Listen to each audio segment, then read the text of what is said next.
guys, update po tayo doon sa natumbang building. Tingnan natin yung mga natumbang building doon sa nakaraang linggo. Dito po yun sa may night market sa city, Hualien City. Nandito po.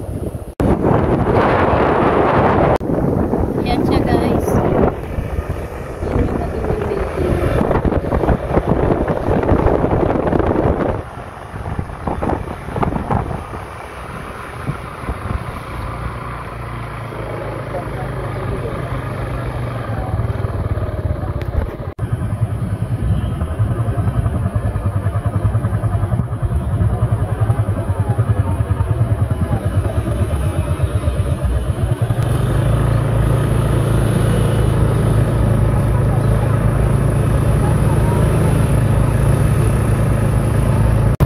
So guys, ito din po yung natamaan sa 7.5 magnitude.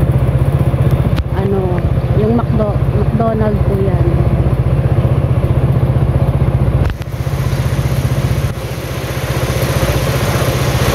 May kaya naman kaya lalang na. O yung senyoli ya.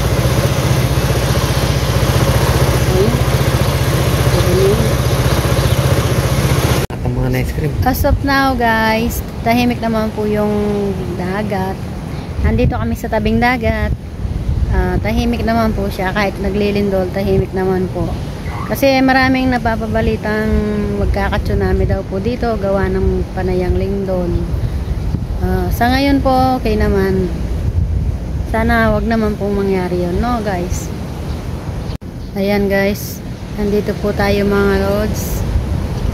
Sa tabing dagat. Kalmado lang siya yung dagat, yung mga tabing building.